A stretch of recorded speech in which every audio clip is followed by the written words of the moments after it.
Assalomu alaykum aziz yurtdoshlar. Samo FM tibbiyot radiosini tinglab turgan ustozlar, hurmatli talabalar. Bugun studiyamizga xabaringiz bor. Mana bugun Amir Temur tavalludining 689 yilligi va mana shu kun munosabati bilan universitetimizda ham turli ma'naviy ma'rifiy tadbirlar va ijtimoiy tashriflar amalga oshirilmoqda. Shu qatori biz ham el qatori bugun studiyamizga tarix fanlari bo'yicha PhD yoqlagan Zumradxon Xatam va ustozimiz taklif etganmiz. Hozirda ustozimiz universitetimizda ijtimoiy fanlar va jismoniy madaniyat kafedrasi o'qituvchisi bo'lib ishlaydilar. Ustoz, assalomu alaykum. Assalomu alaykum. Xush kelibsiz. Kayfiyatingiz yaxshimi? Rahmat.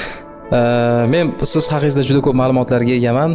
Ma'lumki, qarshimda turgan inson O'zbekiston ensiklopediyasini tiklashdagi sanoqli ustunlardan birisiz va tarix bo'yicha O'zbekistonda ko'zga ko'ringan ustozlarni eng namunali shogirdlarisiz va sizdek inson bilan studiyada suhbat qurish bugungi studiyamizni fayzga fayz qo'shadi va biz uchun sharaf sifatida ko'riladi.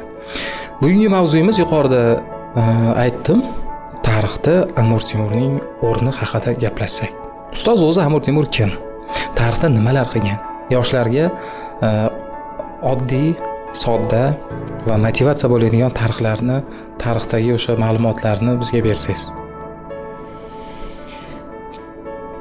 Navruzbek Amir Temurni bugungi yoshlarimiz harbiy islohotlari, jangu jadallar, o'zini harbiy sarkarda sifatida va mashaqqatli mehnatlari natijasida buyuk davlatni barpo eta olgan shoh sifatida tanishsa-da, aslida Markaziy Osiyo xalqlari va o'zi birlashtira olgan 27 ta davlatni madaniyati, san'ati, ilmu ma'rifatiga katta hissa qo'shgan shaxs. Atroflicha o'rganish bugungi kunda dunyo miqyosidagi ilmiy tadqiqotlar saralaridan biri hisoblanadi. Sohibqiron Amir Temurni aynan hozirgi Qashqadaryo viloyati qadimgi Kesh nomi bilan Xo'ja Ilg'or qishlog'ida tug'ilganligi o'zbek xalqini faxri, yutug'i. Biz bu bilan faxrlanmasligimizning ilojisi yo'qki, bugun Yevropa davlatlari ham sohibqiron Amir Temurning tarixi bilan uni amalga oshirgan harbiy, siyosiy islohotlarni namuna sifatida ko'rib turib, o'zlarining davlat boshqaruvlarida, madaniy, ijtimoiy, siyosiy hayotlarida o'gitlardan foydalanib kelishyapti. Ustoz, menda savollar juda ham ko'p. Bu savollar hammamiz uchun qiziqarli bo'ladi. Sohibqironni, o'sha Amir Temurni haqiqatan ham kuchli bir zamon tili bilan aytganda armiyasi bo'lgan va generallik yoki o'sha paytdagi o'sha sarkardalik qobiliyati yuqori bo'lgan. Bunga asosan nimalar sabab bo'lgan? Yoshligidan ustozlari sabab bo'lganmi yoki buni o'zi ilmiy o'rganganmi? Yoshligidan kelsak. Amir Temurni bolaligida haqiqatan ham otasi uni harbiy jangchi bo'lib yetishiga katta xizmat qiluvchi tadbirlarni qo'llagan, ustozlarga bergan. Bir vaqtning o'zida ham ilmiy tomondan ham harbiy tomondan mukammal shaxs bo'lib yetishiga bor kuchini sarflaydi. Bundan tashqari o'sha davrdagi siyosiy vaziyat uni hali balog'at yoshida kuch-quvvatga to'la holatda bo'lmasdan turib vaqtidan oldinroq janglarga kirishga majbur qiladi. O'sha paytda To'liq Temur saroyiga harbiy xizmatga kirgani, juda ko'pchilik mahalliy sarkardalar atrofga qochayotgan paytda u aynan To'liq Temurning xizmatiga o'tishi, uning jasorati, mardligi, kuchlik harbiy jihatdan namoyon qila olganligi uchun uni To'liq Temur o'z saroyiga xizmatga oladi, lekin ma'lum vaqtdan keyin o'z o'rniga o'g'li Ilyos Xo'jani qo'yganda ular deyarli tengqur holatda bo'lgan va bir-biri bilan dunyoqarash fikrlari ma'qul kelmaydi. Ilyos Xo'ja Amir Temurga nisbatan qul sifatida, xizmatidagi qul sifatida muomala qilganligi uchun yana Mo'g'ullar saroyidan chiqib ketishga u majbur bo'ladi va aynan o'sha paytda Mo'g'ullar bilan mahalliy xalqning siyosiy jang vaziyati kelayotgan turgan paytda Amir Temur hali yetarli darajada harbiy qo'shinga ega bo'lmagan holatda yollanma qo'shin ishchisi sifatida qaysidir qo'shinlarga borib turib tirikchilik uchun pul evaziga qo'shinga kirgan payti bo'ladi. Mana shunday holatda ham Amir Temurning shijoati, janglardagi o'zini mardonavor jang qilish usullari bilan ko'ringanligi uchun uni atrofida harbiy askarlar kelib qo'shilishi, unga yon bosadigan odamlarning ko'payishi va mahalliy amirzodalarning uni qo'llab-quvvatlashi ko'rina boshlaydi. Shunday vaziyatlar taqozosi bilan Amir Temur va Amir Husaynning janglari, Amir Husayn qo'shinlarining birlashuvi, do'stligi paydo bo'ladi. Amir Husayn bilan Amir Temurni qo'shinlarining birlashishi mahalliy xalqni Mo'g'ullarga qarshi kurashishda, ozodlik uchun intilishlarida muvaffaqiyatlarni olib keluvchi omillardan biri bo'lgan. Amir Temurning haqiqatan ham bolaligida olgan jang ilmlari va keyingi hayotdagi olgan uni tajribalari, bilasiz, o'sha bir nimada jangda oyog'idan latlayib, o'sha Temurlang deb beriladigan laqab unga tirkalishiga sabab ham o'sha jangdagi bo'lgan o'zini ayrim xatolari sababli bo'ldi, lekin u dars ola oldi, tajriba chiqara oldi va bundan keyin u o'zini harbiy janglarga kirgan paytda albatta o'zini rejalari bilan, strategiyalari bilan kirishga harakat qildi va dunyo harbiy bugungi kunda harbiy qismlari ham yoki sohalari ham o'rganishi mumkin bo'lgan yangi uslublarni, taktikalarni o'ylab topa oldi. Ustoz, adolat so'zini doim eshitganimizda ko'z o'ngimizga albatta Amir Temur siymosi keladi. Tarixda Amir Temur qanday adolatlarni ustuvor qo'yganki, bu darajada adolat so'zi Amir Temur bilan siymolashib? Men bu savolingizga aniq fakt bilan javob berish uchun Ibn Arabshohni Amir Temur tarixi degan asariga to'xtalmoqchiman. Ibn Arabshoh o'sha kitobida shunday yozadi. U katta kitob, 2 qismdan iborat bo'lgan yirik kitob. Ibn Arabshoh shunday yozadi: Amir Temurni adolati haqida aytadigan bo'lsam, Temur tog' desak, bu tog'ga o'ydim chuqur va tekis yo'llar bilan ham borish mumkin emas. Ya'ni kim Temurni oldiga yaqinlasha olmaymiz. Amir Temurning harbiy strategiyalarida u butun mamlakatlari bo'ylab ayg'oqchilarni yoyib tashlaydi. Bu ayg'oqchilarning vazifasi boshiga do'l yoqsa ham, qilich kelsa ham, qiyinchiliklarga chidab bo'lsa-da, ba'zan darvesh ko'rinishida, ba'zan savdogar ko'rinishida, ba'zan dehqon ko'rinishida mamlakat hududiga yoyib borib, shunday odamlarni ulardan ma'lumotlarni hamisha olib turgan, ijtimoiy hayotda qanday holatlar, adolatmi yoki adolatsizlikmi, qayerda va mana shu u yuborgan maxsus soqchilar yoki ayg'oqchilar hattoki xaritalarigacha chizib berganda, tog' bo'lsa tog', o'rmon bo'lsa o'rmon, har bitta ma'lumotni to'la tekis unga yetkazib turgan va bu odamlari o'sha u uchun ijtimoiy hayotda, jamiyatda, hududlarda bo'layotgan turgan muammo va masalalarni yetkazib beradigan adolat kishilari u uchun devonning ko'zlari edi. Amir Temurning so'zini aytadi Ibn Arabshoh: meni 2ta ko'zim bo'lsa, devonni son-sanoqsiz ko'zlarini men hududlarga tarqatib tashadim degan so'zlarni aytgan va albatta bu unga yetib kelgan ma'lumotlarni yana ortidan odam qo'yib tekshirtirgan. To'g'rimi yoki noto'g'rimi ishonch hosil qilgandan keyin jazolagan, rag'bat berish kerak bo'lsa rag'bat bergan.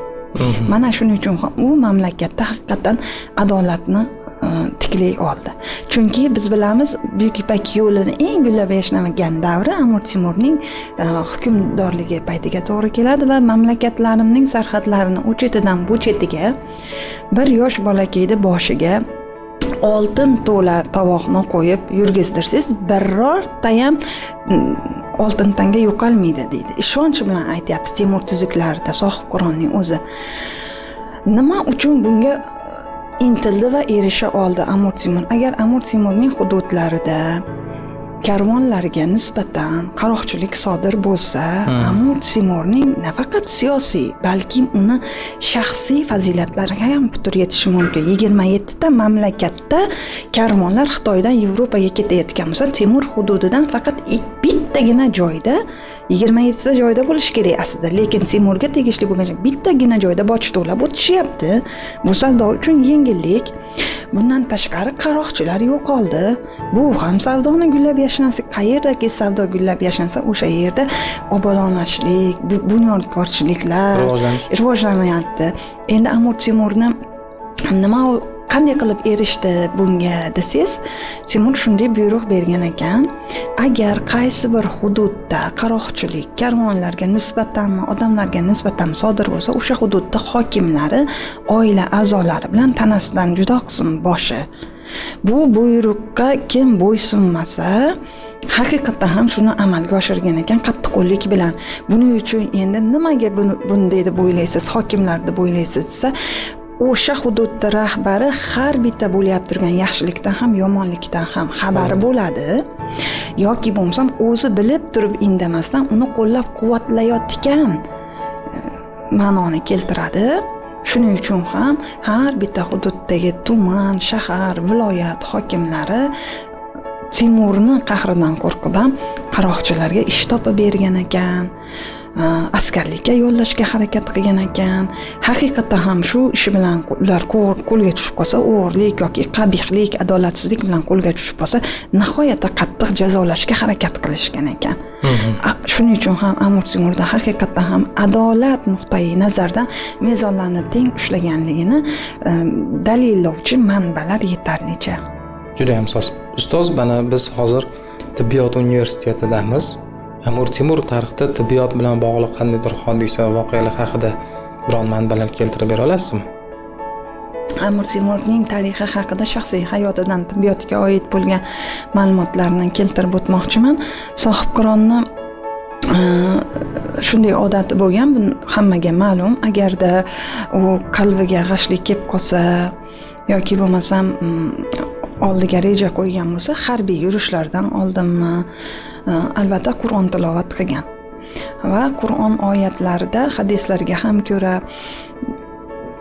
asalni shifo baxshligini biz bilamiz. Haqiqatan ham Qur'on oyatlar bir necha joyda asal va asallar haqida so'z ketadi va Amir Temur hamisha dasturxoniga asalni tortishlarini va albatta hamisha jangda ham, saroydan tashqarida juda ko'p bo'lgan va mana shunday holatlarda ham o'zi bilan yoqimli bo'lgan asal mahsulotlarini olib yurganligini.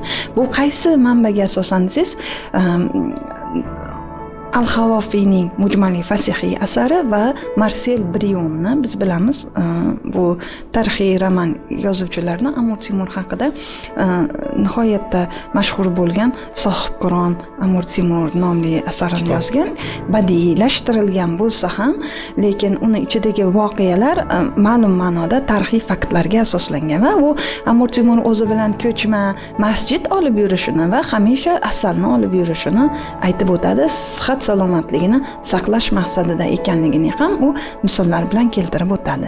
Sohibqiron Amir Temurning harbiy yurishlarida biz 1370-yildan markazlashgan taxtga o'tirganmiz. Balx voqeasidan keyin to vafotigacha 1405-yilgacha 1404da kuz oyida nimaga Xitoy sari safarga harbiy yurishlarni rejalashtirib chiqib ketyapti. Mana shungacha biror marta ham harbiy yurishlarni to'xtatmagan. Harbiy yurushlari vaqtida agarda o'sha bosib olmoqchi bo'lgan hududiga ma'lumot jo'natadi, maktub yoki elchi xabar, ular rozi bo'lsa jangsiz qo'shilishgan, rozi bo'lishmasa keyin harbiylarni, askarlarni yurishi boshlagan.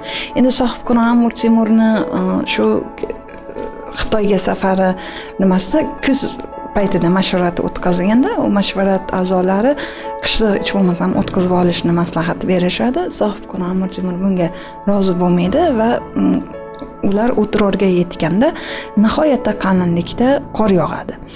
Endi bu yerda Sohibqironni harbiy yurishlari paytida, aynan qo'liga qilich ko'targan vaqtida, jang maydonida umriga nuqta qo'yilganda edi, bir narsa deyish mumkin edi. U tog'lardagi qorlar ketishini, yo'llar ochilishini, o'sha askarlar tomonidan yo'llar tozalanishini kutayotgan paytda kasallik nuqtai nazaridan o'ziga vafot etganligi uchun ham biz buni harbiy yurishlarning to'xtalishini taqdiri azal Alloh tomonidan berilgan vaqt o'sha nuqtada ekan deb aytishimiz mumkin. Amir Temur kelajakka nima qoldirdi?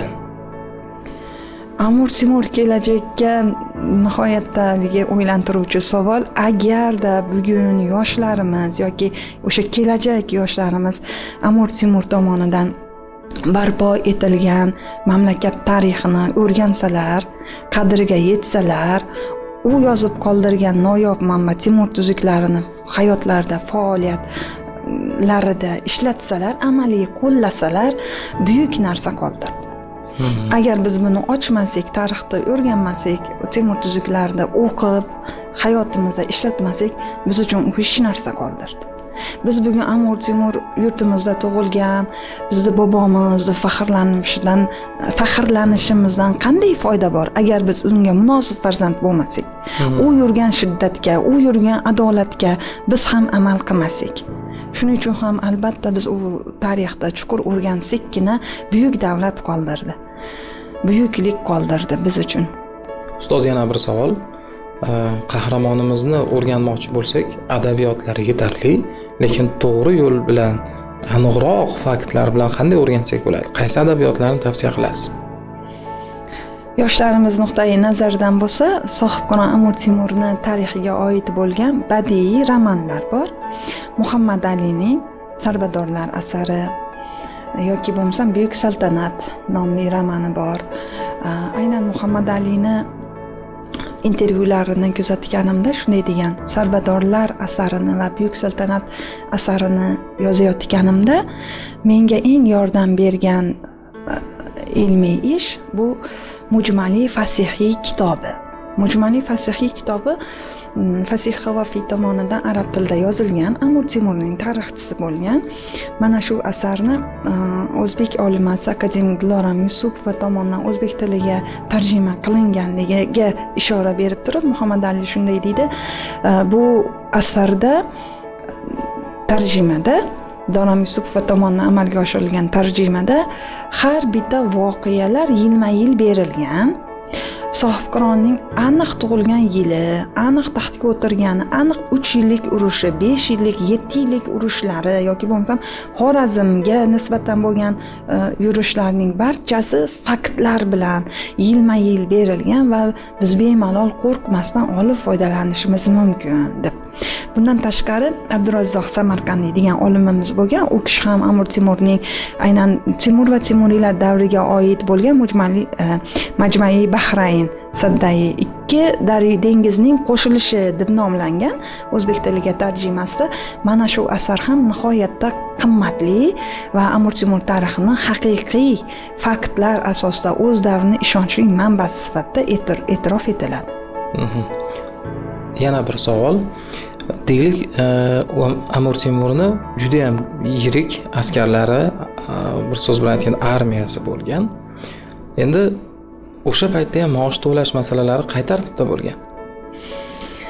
Sohibqiron Amir Temurning askarlari o'sha markazlashgan taxtga o'tirgan 1370-yildan keyin ko'payishni boshlaydi va har bitta harbiy yurishdan oldin qo'shin ham to'plashga harakat qilgan va bularni miqdor sifatdan ko'p bo'lganligi uchun ham moliyaviy tomondan katta xazina talab qilingan, har oy maosh to'lash sifatida.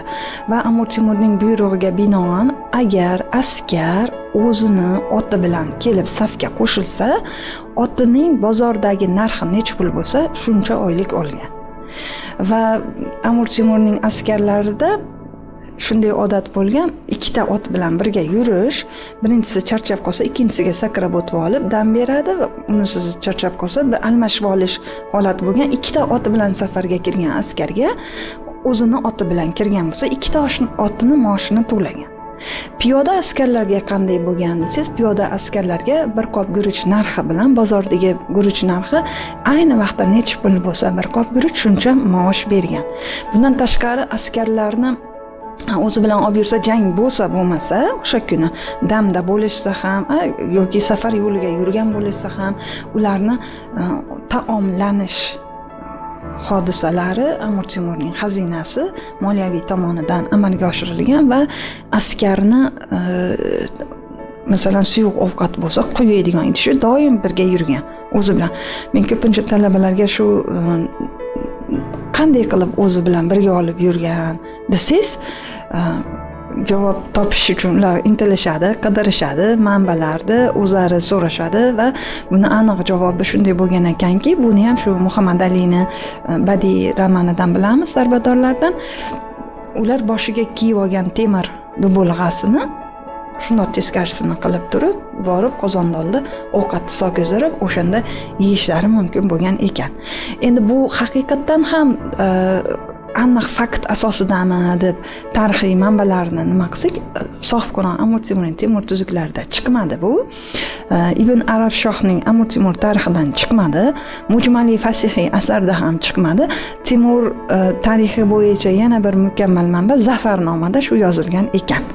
Zafarnoma asarida Amir Temurning Shomga qilgan safarida taomlanish nuqtai nazaridan boshdagi dubulg'asini kosa sifatida ovqatlanadigan idish o'rnida ishlatganligi keltirib o'tilgan ekan. Bu ham nimada qiziq ma'lumot va ko'pincha eshitmagan noyob bir haligi yoshlarimizni hayratga soluvchi, shundoq bo'lishi mumkinmi deb ishonmasligingiz ham mumkin. Tarixda shunday bo'lgan ekan. Albatta bu o'rta asrlar tarixi, bugungi kunda harbiy sohatlarimizda bu narsa qo'llanilmaydi. Har qanday vaziyatda ham tadbirkorlik bilan chiqib keta olgan ekan. Juda ham soz. Ustoz, sizga juda katta rahmat. Bugun ajoyib ma'lumotlar bo'ldi, shaxsan men uchun ham. Tinglovchilarimiz va tomosha qilgan yurtdoshlarimizga, o'quvchi ustozlarimizga ham o'rinli ma'lumotlar bo'ldi. Xush kelibsiz. Kattakon rahmat. Rahmat. Sog' bo'ling.